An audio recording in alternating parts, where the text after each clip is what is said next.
السلام عليكم طلاب وأبطال الصف الثاني الثانوي. معاكم الأستاذ علي علاء مدرس التاريخ. النهاردة إن شاء الله هناخد مع بعض الدرس الأول معانا في الترم الثاني، واللي هو بعنوان مصر من الفتح الإسلامي حتى قيام الدول المستقلة. ومن عنوان الدرس كده واضح إنه هو بيتكلم عن فتح المسلمين لمصر. طيب فاكر مين أول واحد فكر إنه يفتح مصر؟ السؤال ده المفروض احنا واخدينه من الترم الاول.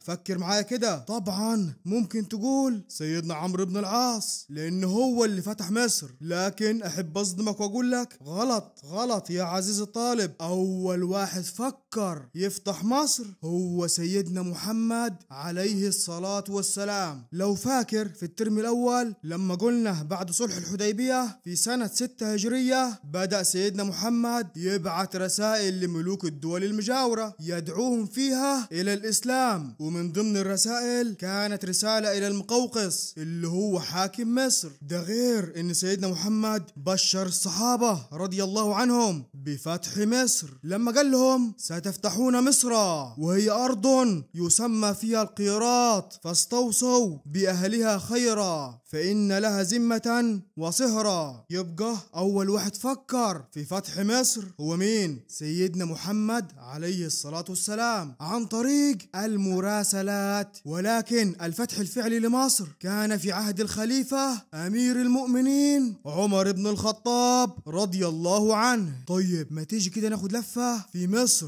قبل الإسلام. هي كانت أحوال مصر قبل الإسلام. مصر قبل الإسلام كانت محتلة من جماعة اسمهم الرومان، محتلين مصر من عام 30 قبل الميلاد. وأكيد اللي كان بيحكم مصر هو حاكم روماني، وده بقى كان الكل في الكل حرفيا، لأنه كان مسيطر على الشؤون الإدارية والمالية والقضائية. طيب والحاكم الروماني ده كان موجود فين؟ بيقول لك كان موجود في عاصمة مصر في ذلك الوقت الأسكندرية. يبقى مصر كانت محتلة من جماعة اسمهم صح الرومان، واللي كان بيحكم مصر هو حاكم روماني، وكان معي يسيطر على الشؤون الإدارية والمالية وكمان القضائية من مقره بالأسكندرية. طيب والشعب المصري كان عامل ازاي؟ احنا كمصريين كان وضعنا ايه؟ كانوا مستعبديننا يا عزيز الطالب. هتلاقي مثلا المواطن المصري الغلبان شغال ليل نهار في الارض والزراعة، وكمان بيدفع ضرائب باهظة، كل ده علشان المواطن الروماني ينبسط وياكل ويشرب من خيرنا. علشان كده بيقول لك عانى الشعب المصري من فرض الضرائب، وكان عليه ان يكد ويكدح لخدمة المواطن الروماني المستعمر. فقد كانت مصر بالنسبة للرومان مخزن لمد رومه بالغلال. ده حتى يا مؤمن ما سبلوناش الحرية الدينية، فقد المصريين حريتهم الدينية والعقائدية وتعرضوا لكثير من الظلم والقهر، حتى اضطر الكثير منهم إلى الهروب والاختفاء في الصحراء. بيقول لك إن الرومان ما سابوش للمصريين حريتهم الدينية، وكانوا المصريين دائما بيتعرضوا للظلم والقهر، ده لدرجة إن المصريين كانوا يروحوا يستخبوا في الصحراء. زي مين مثلا؟ بيقول لك زي واحد اسمه بنيامين ده بقى كان بطريرك الكنيسة المصرية، واللي فضل مستخبي في الصحراء لمدة 13 سنة وما قدرش يخرج إلا لما أمنه المسلمون الفاتحون. خلاص عرفنا هي كانت أحوال مصر قبل الفتح الإسلامي. طيب ممكن اجي في بالك سؤال، هي اللي يخلي المسلمين يفتحوا مصر هي الاسباب او العوامل لفتح مصر؟ بص يا عم الناس، معاك 3 عوامل لفتح مصر: عامل ديني وعامل تاريخي وعامل حربي. تعال كده ناخدهم واحدة واحدة. اولا العامل الديني، لسه جايلينه من شوية، عملا بقول الرسول عليه الصلاة والسلام، وان فتح مصر كان ينبعث من وازع ديني لنشر الدعوة الإسلامية ولتصبح مصر سندا قويا للمسلمين. أما بقى العامل التاريخي بيقول لك إن مصر كانت لها صلة بالعرب من زمان، وبالتحديد عن طريق سيناء من ناحية الشمال والبحر الأحمر من ناحية الشرق، وهذه الصلة كانت مستمرة حتى قبيل ظهور الإسلام، يعني قبل الإسلام بشوية قليلين. أما بقى العامل الحربي واللي كان مهم عند المسلمين وهو تأمين الفتوحات الإسلامية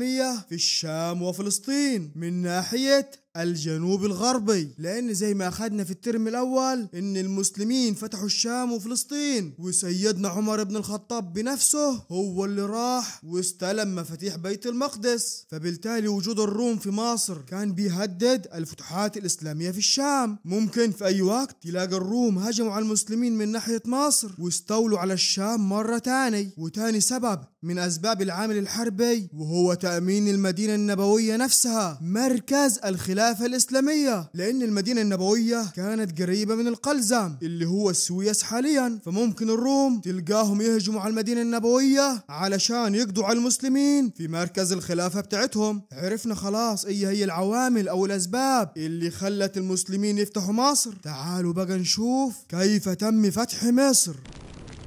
لسه قايل لك من شوية إن سيدنا عمر بن الخطاب راح بنفسه علشان يستلم مفاتيح بيت المقدس، والكلام ده كان في عام 17 هجرية، وهو هناك بقى قابل سيدنا عمرو بن العاص في مكان كده اسمه الجابية في الشام، وعملوا هناك مؤتمر الجابية. فقال سيدنا عمرو بن العاص لسيدنا عمر بن الخطاب: يا أمير المؤمنين، ماذا بعد الشام؟ فرد عليه سيدنا عمر: ماذا بعد الشام يا عمرو؟ فقال له سيدنا عمرو: مصر يا أمير المؤمنين. فرد عليه أمير المؤمنين عمر بن الخطاب: ويحك يا عمرو، فإن مصر بلد بعيد وكبير، وبهذا يكون أول خطوة نحو أفريقيا، وإني أخشى على أصحاب الهلكة. ولكن سيدنا عمرو بن العاص حب يطمن أمير المؤمنين عمر بن الخطاب، فقال له: ولكن يا أمير المؤمنين، إن فتحت مصر كانت قوة وعونا للمسلمين، وهي أكثر الأرض أموالا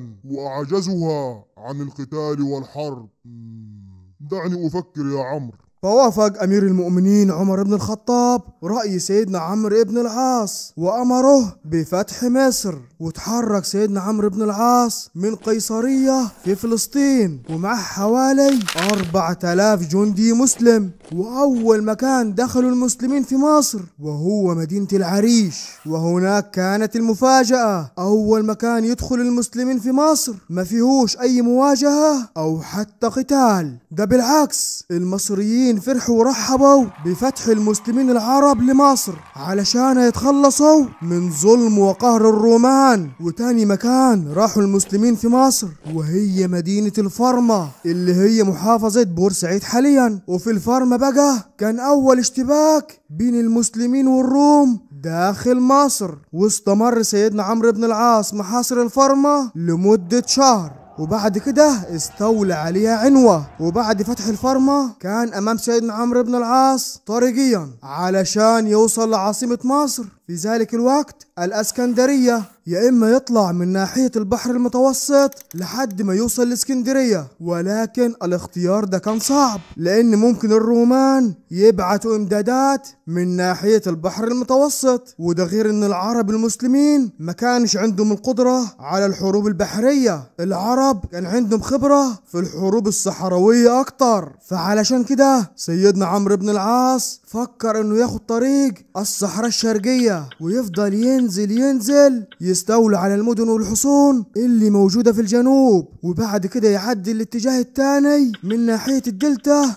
ويطلع على الاسكندرية يستولى عليها. وبالفعل ده اللي حصل. وأول مدينة قبلها سيدنا عمرو بن العاص تحت عند الدلتا كانت مدينة بلبيس، ودي مدينة تبع محافظة الشرقية حاليا. وهنا تفاجأ سيدنا عمرو بن العاص بأن القائد الروماني اللي في مدينة بلبيس هو الأرطبون اللي كانوا يلقبوه بداهية الروم من شدة ذكائه. ولكن وعلى رأي سيدنا عمر بن الخطاب لما سمع عنه قال نضرب أرطبون الروم بأرطبون العرب اللي هو سيدنا عمرو بن العاص. وبالفعل استطاع سيدنا عمرو بن العاص انه يهزم الأرطبون وقدر يفتح مدينة بلبيس، وكانت هزيمة الروم كبيرة في القتلى والأسرى. وبعد كده نزل سيدنا عمرو بن العاص تحت شوية لحد ما وصل في شمال الأزبكية عند قرية اسمها أم دينين. وأم دينين دي بقى كانت مهمة جدا بالنسبة للرومان لأنها كانت موجودة في شمال حصن مهم جدا عندهم كان اسمه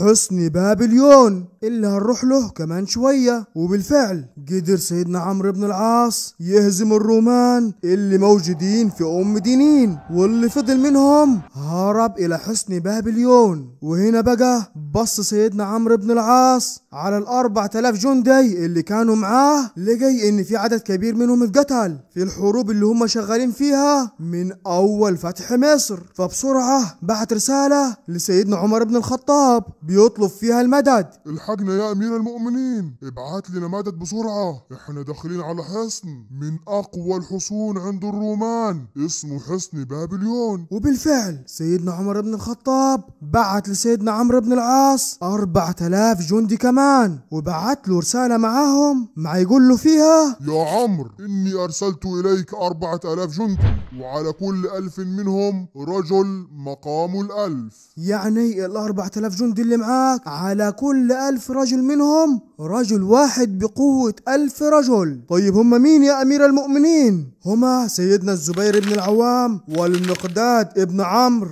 وعبادة ابن الصامت ومسلمة ابن مخلد. وعايزك تركز لي شوية على الزبير بن العوام وعبادة ابن الصامت علشان هنحتاجهم كمان شوية. وبعد ما وصل المدد لسيدنا عمرو بن العاص خد بعضه وطلع زي ما قلت لك من شوية على أهم وأقوى حصن عند الرومان، حصن بابليون، واللي كان بيتميز بأسواره العالية وقوة جدرانه. وفضلوا المسلمين محاصرين حصن بابليون لمدة 7 شهور لحد ما اضطر المقوقس اللي هو حاكم مصر انه يبعت مجموعة من رسله لسيدنا عمرو بن العاص علشان يتفاوض معاه. وقال لهم بالمرة ابقوا تفقدوا لي حال الجيش المسلم، يعني عددهم كام تقريبا وايه الاسلحة اللي معاهم. فبعت سيدنا عمرو بن العاص معاهم مجموعة من رسله وقال لهم نحن مطالبنا يا اما الدخول في الاسلام او دفع الجزية او القتال. ولكن